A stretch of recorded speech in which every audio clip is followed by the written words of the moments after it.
Favorite performance? Favorite performance. I really liked that Lotto did the least ass shaking of the rappers. Okay. Um, and so I appreciated that.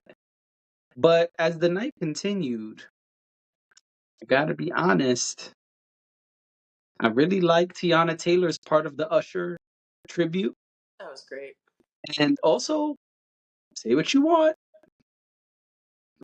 the late goddess, the saint of late, Lauren Hill did a really good job. She did. She's never not going to do a great job. It's just Her she her don't energy show was up. high. She was she we as far as we know, she was on time. And she didn't say that we were lucky she came out. And she did really well. The energy was high. Her hype man was doing well. When her son came out, he was jumping up and down. Oh no, the hype man was the one jumping up and down. Her son had high energy. Yeah, and then And then we got a Wyclef appearance. I mean, I thought it was good. If I have to choose a favorite, I don't know. Because it's hard to compete with Lauren Hill. and Lauryn Hill was great. I think when Lauryn Hill is not talking shit and when Lauryn Hill is on time, I think she's great. And her I flow on that one song that I guess it's her son's song, Mhm. man, he was going. I was like, yo, I gotta She's find amazing. this song because she was going and on some political shit too. I said, all right, I gotta find this. She's amazing. I was waiting for someone to climb out of her dress. I thought there was going to be more show. Um, but she's incredible. I You're don't right for that. I don't I You're don't right. think You're right for that. You have to diss her like that. You know what I'm saying. I don't think there's a lot of people who say that she doesn't sound great when she's performing. I think the biggest critique is that she's not performing the music the way We're we used to it. know it. Right, But which we've addressed before. we've addressed it, but I'm just saying, I think that I think across the board, people say Mhm. she still got it, Yeah. and she did a great job. So, yeah, she was great. If I had to pick a favorite,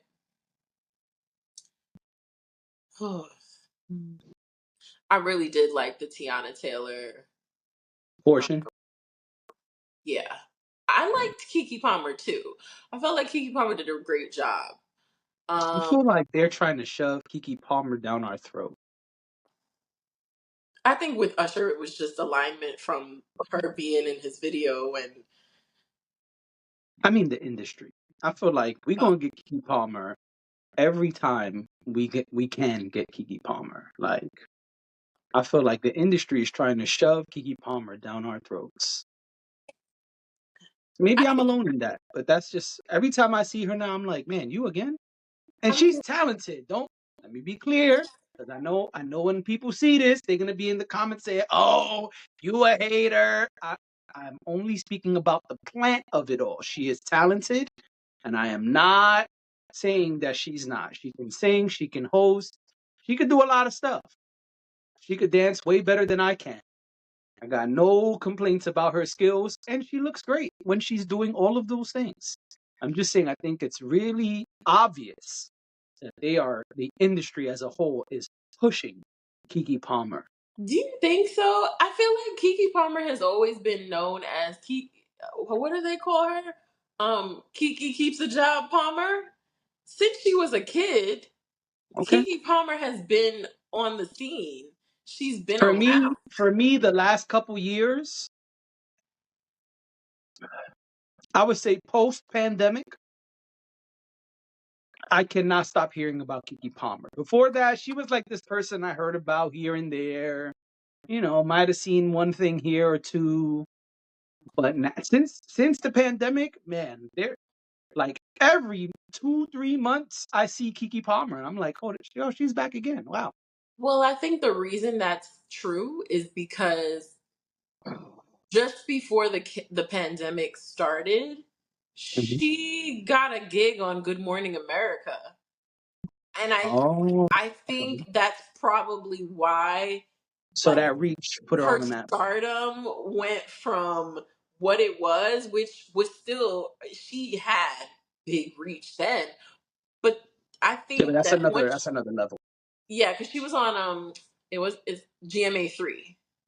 You know, they have Okay, different sections of Good Morning America. She was a co-host on I didn't know GMA3. that. That makes sense. She had done a couple of episodes, I think with Michael Strahan or something like that, and they loved her and they hired her. The only Okay, reason the show didn't last was because of the pandemic. okay, Um, or that version of the show didn't last was because of the pandemic, but she was doing really well and has been doing really well for a lot of years. I think it's just kind of like when you, first of all, there's in our world, I think we look at um black talent and we think it's in abundance because it's like the world that we exist in, but they're not. And so I kind of feel like that's part of it too. Like, Kiki Palmer is one of the names that probably when people are thinking of who to pick for something or who to tap for something, her name is a name that gets thrown in regularly. And I think that's why you see her so much. hmm I don't think she's an industry plant. I guess maybe I would think that if she just came on the scene, but because she's been around since she was a child, I feel like no. I mean, she had her show on Nickelodeon. She's had so many jobs over right. the No, years. what you're saying makes sense though, because GMA is a total different lane. So once you're Yeah. there, yeah, that makes sense. Yeah. I honestly had no idea about that. I don't watch those types of shows. No, that's fair.